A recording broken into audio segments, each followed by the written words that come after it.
please join me in welcoming FCC Chairman Ajit Pai.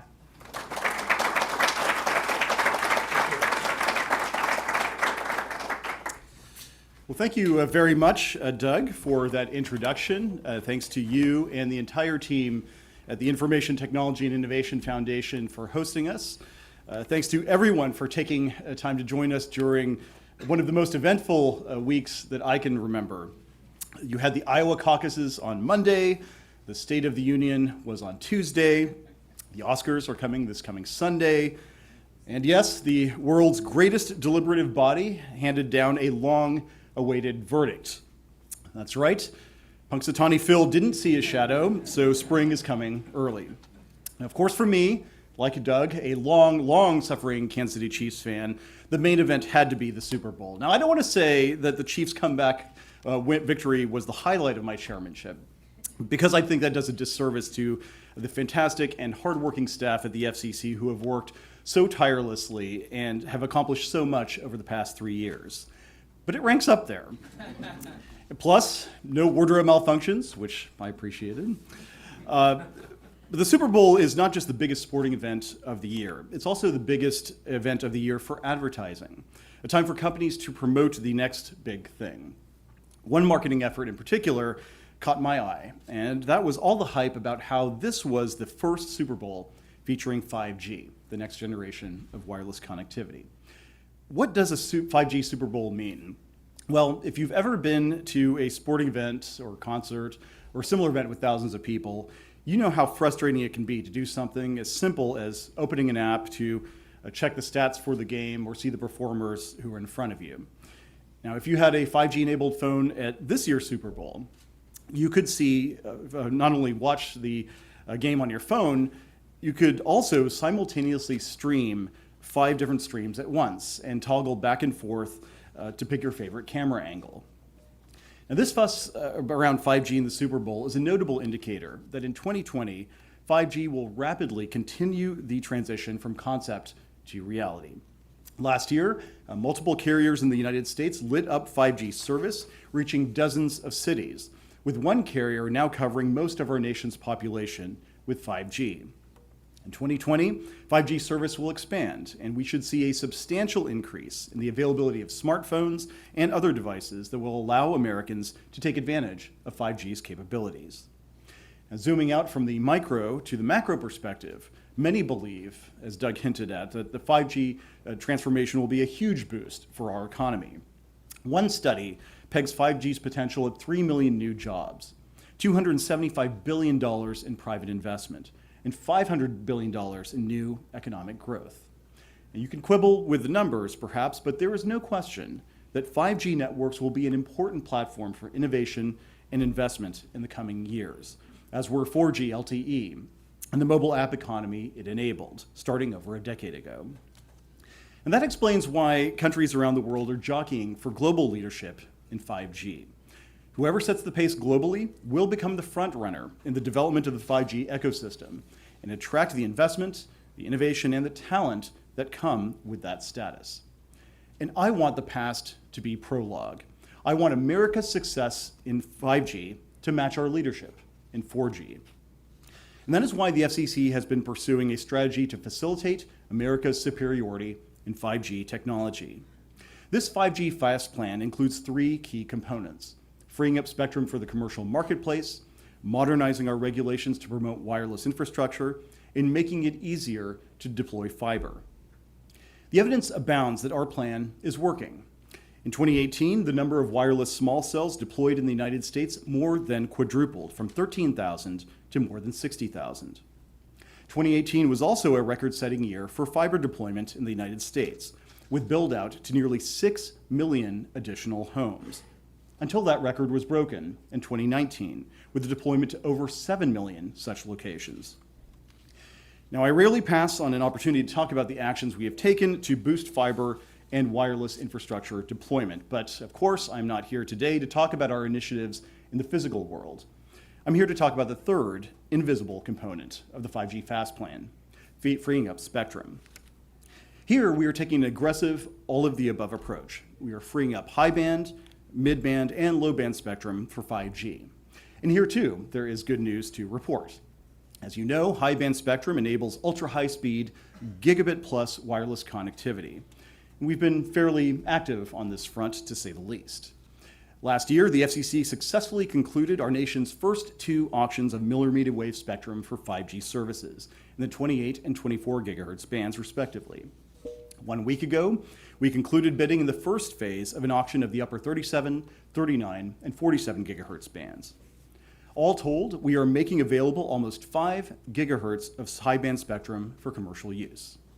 To put that in perspective, that is more spectrum than is currently used for terrestrial mobile broadband by all wireless service providers in the United States combined. Now, on low-band spectrum, we are repurposing spectrum in the 600 megahertz band, which was long used for broadcast television, for mobile broadband. This so-called repack is on schedule, and carriers are already deploying 5G wireless service in that band.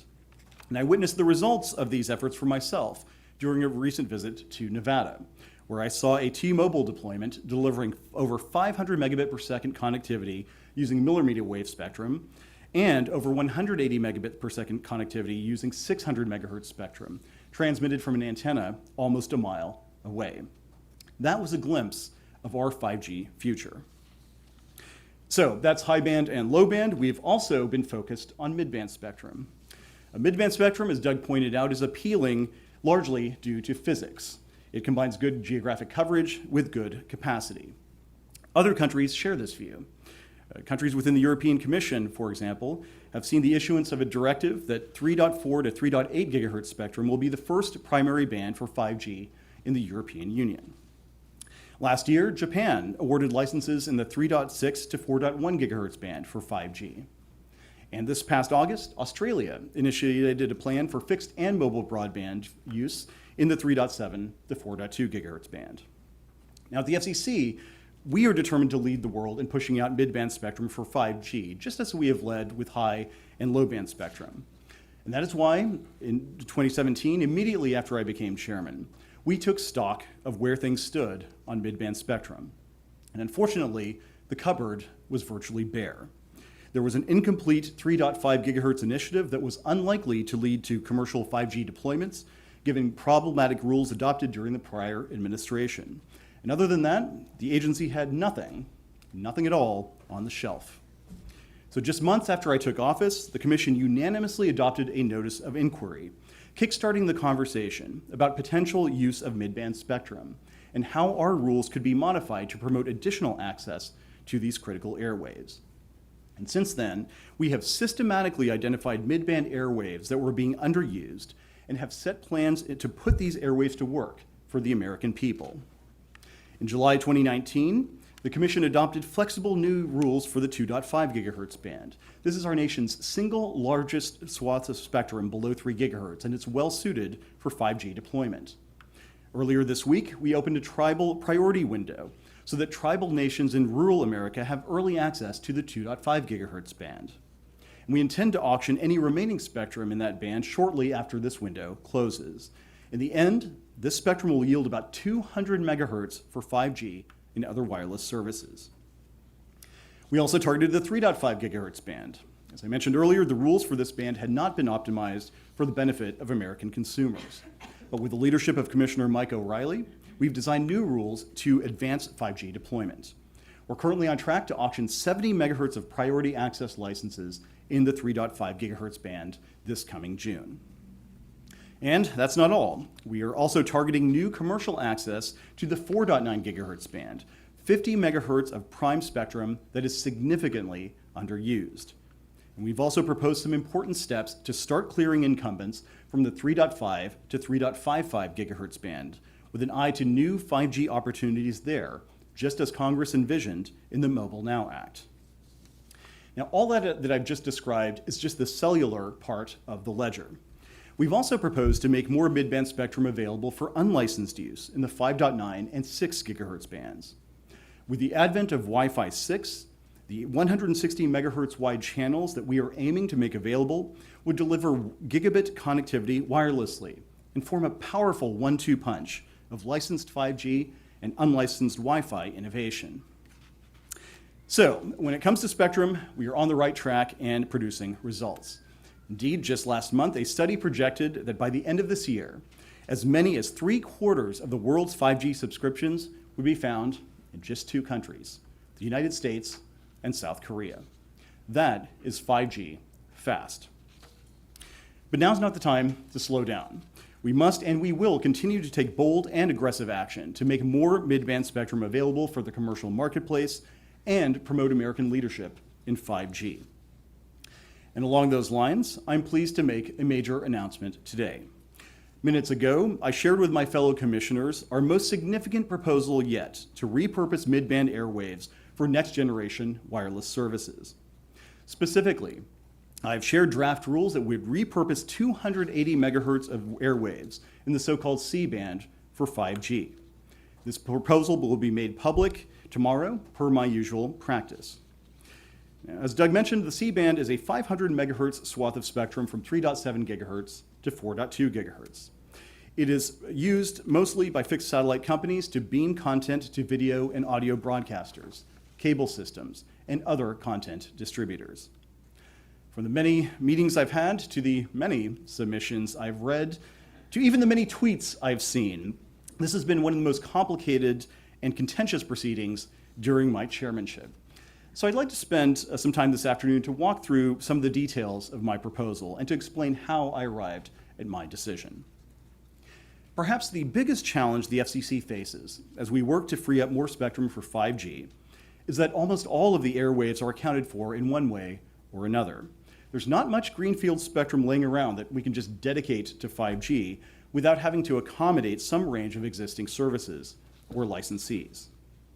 But the C-band presents an enormous opportunity if we are willing to be creative and to do the hard work.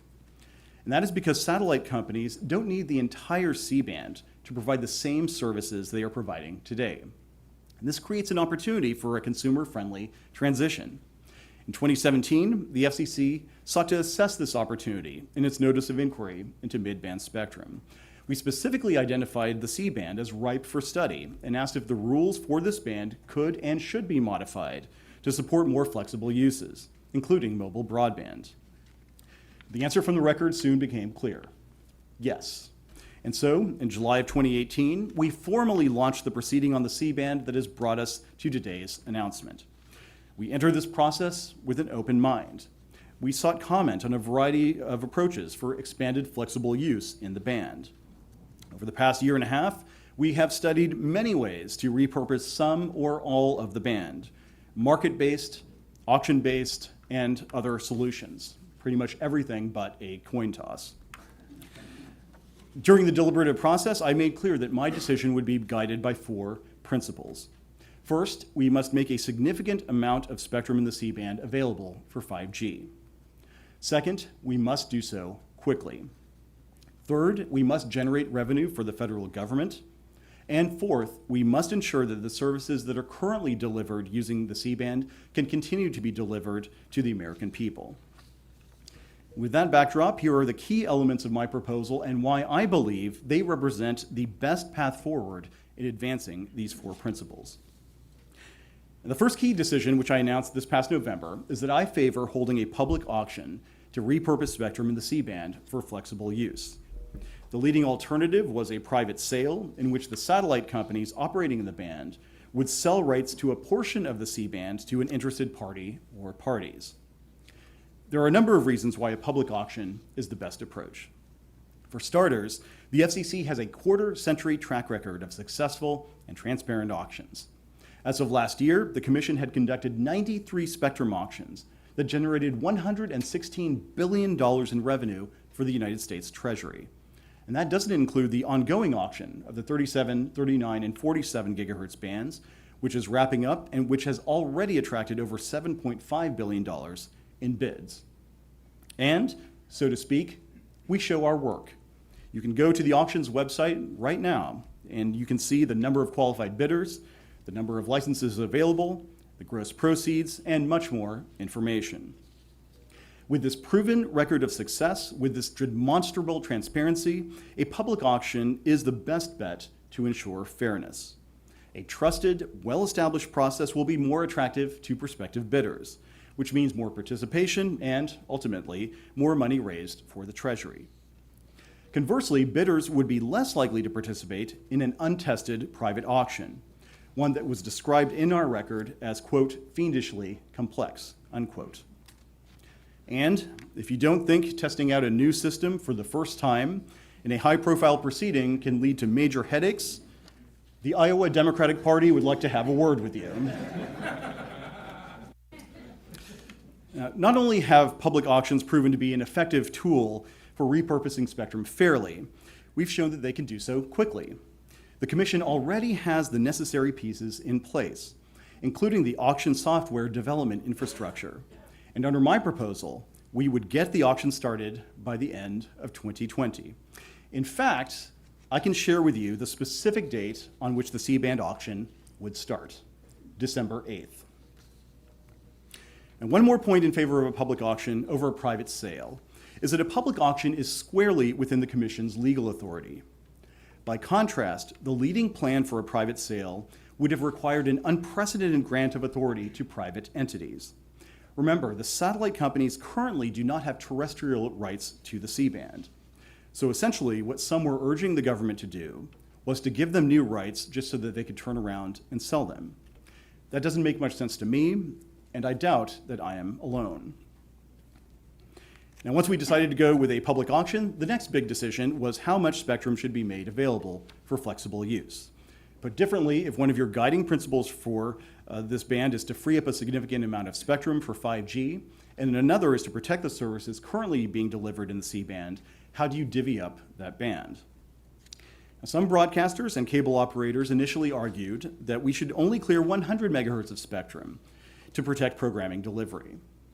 Others, like T-Mobile, Qualcomm, and US Cellular, argued that all 500 megahertz should be made available for flexible use. After a careful review of the record, I favor clearing the lower 280 megahertz of the C-band and making it available for flexible use.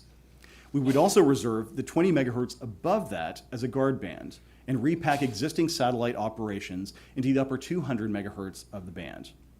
Now, I believe this strikes the appropriate balance between making a large amount of spectrum available for 5G and preserving sufficient spectrum for incumbent uses. And I'm pleased that there is a wide range of support for this position. The United States Senate, for example, both the Wicker-Thune and Kennedy-Cantwell-Schatz bills call for making 280 megahertz of C-band spectrum available for flexible use. And the C-band Alliance, which is largely made up of incumbent satellite operators in the band, advanced a plan in October of 2019 that would clear the same amount of spectrum. They told the Commission that the upper 200 megahertz of the band would be sufficient for them to continue providing current services to their customers. So if anyone tells you that my plan would mean that millions of Americans would no longer be able to see their television shows, don't believe it for a second. It is nothing but fear-mongering. The next question: how much compensation will incumbent satellite operators receive from this public auction of 280 megahertz? Let's start with the easy part. Pretty much everyone who commented to the Commission and everyone on Capitol Hill agrees that satellite operators' relocation costs should be covered. It will cost money for satellite companies to relocate their operations to the upper 200 megahertz of the C-band. Among other things, new satellites will have to be launched and filters will have to be placed on the relevant Earth stations. According to the record the Commission has compiled, we expect those costs will range from $3 billion to $5 billion. And it's only fair that every single reasonable cost should be covered. So under my draft rules, the winning bidders in the C-band auction would be required to reimburse satellite operators for the reasonable relocation costs. Now we get to the tougher issue. There is a widespread consensus that incumbent satellite operators should have the opportunity to receive some amount of money above and beyond the relocation costs. But that consensus breaks down as you migrate from the conceptual to the concrete. Some believe that incumbent satellite operators should get a split of the auction proceeds. The C-band Alliance originally proposed this. And one piece of Senate legislation would provide up to 50% of auction proceeds, with the caveat that satellite operators would have to pay for the relocation costs out of that 50%.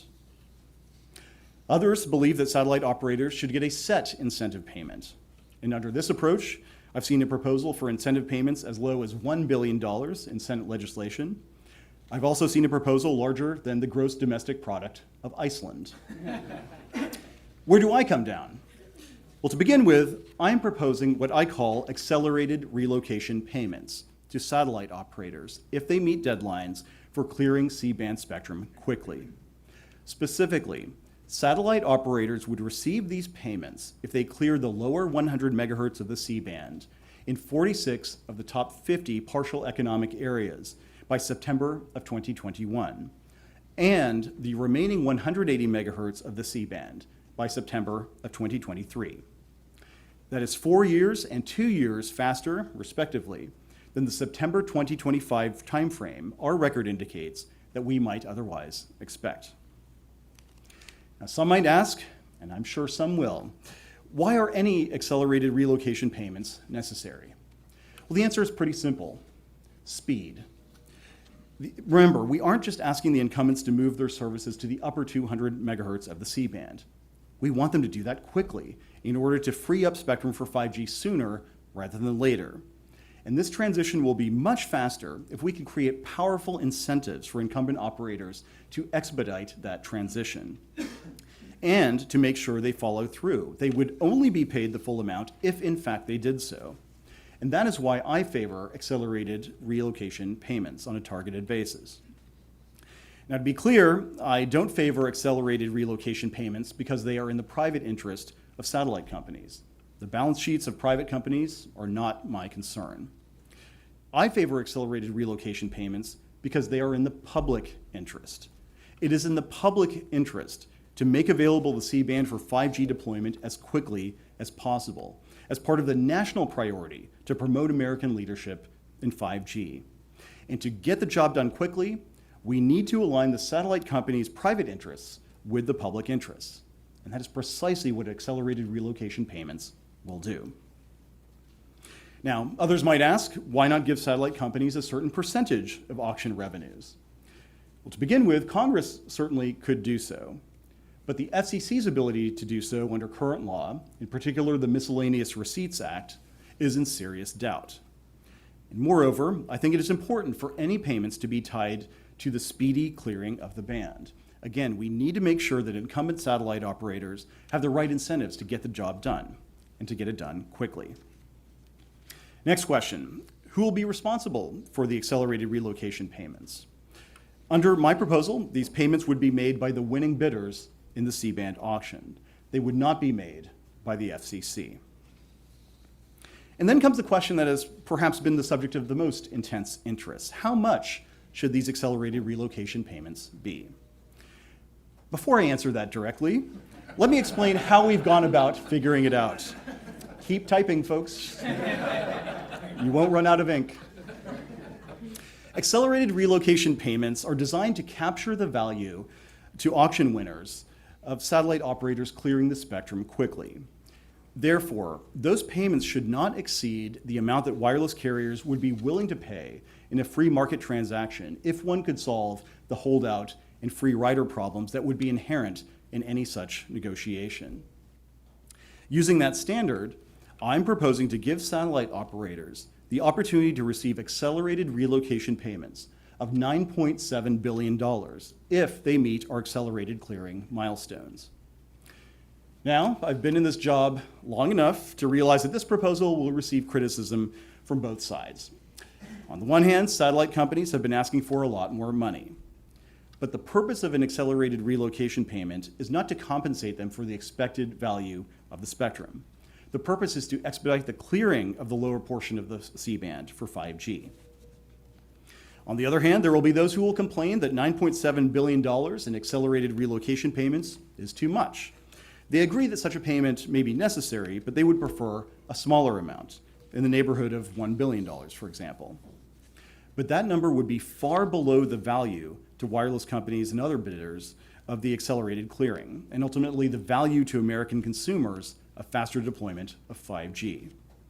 And it would not properly align the incentives of these satellite operators with our national interest of getting the C-band spectrum cleared quickly so that it can be put to use for 5G. In sum, as I see it, the Goldilocks principle applies here. Some may say that $9.7 billion is too high. Some say it's too low. I say it's just right. If you are genuinely focused on ensuring the prompt development and deployment of C-band spectrum for 5G and advancing American leadership. So having settled on what and why and how and who, the last big decision we had to make was when to move ahead with this proposal. Some argue that the FCC should wait for Congress to legislate on the C-band. But if you believe that advancing American leadership in 5G is important, if you believe that it is a priority to make 5G spectrum available quickly, and if you believe that mid-band spectrum in particular is critical, waiting for Congress to act first isn't the best strategy. In fact, some might call it the absence of a strategy. Waiting to begin the C-band auction and transition is not in the national interest. Now, it would be a boon to China and other countries eager to seize a leadership role in 5G. They would be delighted to move ahead as we stood still. But delay would be bad for American consumers, for American companies, and for America. The longer we delay, the longer the American people will have to wait for new services and applications and jobs that would be unlocked by 5G deployment in the C-band, and the more that our global leadership in 5G would be put at risk. And critically, there's no need to delay. The FCC already has a strong legal foundation to take all of the steps that I'm proposing today. Under Section 316 of the Communications Act, we have the authority to modify the licenses of C-band incumbents, which would still be able to provide the same level of service to their customers as they do today. Under Section 309, we have the authority to auction off the lower 280 megahertz of the C-band for flexible use. Under Section 303, we have the authority to set new technical rules for the lower 280 megahertz of the C-band. And under Title III and the precedent of our Emerging Technologies Framework, which has been upheld by the DC Circuit, we have the authority to require winning bidders in the C-band auction to pay for the relocation of the band's incumbents. Now, don't get me wrong, if Congress wants to direct that auction proceeds be used to address national priorities like rural broadband, it will find no bigger supporter than me. As a commissioner back in 2016, I first proposed that Congress adopt what I called a rural dividend, so that 10% of auction proceeds would go toward rural broadband deployment. I'm delighted that so many have jumped on the bandwagon. And in this case, if the FCC approves an order on February 28th, Congress could still require this year that auction proceeds be used to close the digital divide, to implement Next Generation 911, or any other similar priority. And so in 3 weeks, the FCC will make an important choice. Are we going to come together to advance the national interest? Are we going to take decisive action to promote American leadership in 5G? Are we going to move forward with a plan that will propel our economy and provide digital opportunity to millions more Americans? Or are we going to play politics? Are we going to call for more mid-band spectrum, but then oppose a critical step toward doing that? Are we going to give a major boost to our global competitors? Well, I know where I stand. I favor action. I favor facilitating America's superiority in 5G technology. I favor the bold, forward-thinking plan I've outlined for the C-band, a plan which you can read for yourself tomorrow. This plan meets each of the 4 priorities I've identified in this proceeding. It frees up a significant amount of spectrum for 5G. It does so quickly. It generates revenue for the US Treasury, and it protects the services that are currently delivered using this spectrum. And I would add that it is also a win for innovators who want to introduce new services in the C-band. It is a win for incumbents who will be fairly compensated during this transition. And most importantly, it is a win for the American people who will enjoy the rollout of new 5G services. Let's get this done, and let's get it done now. Thank you.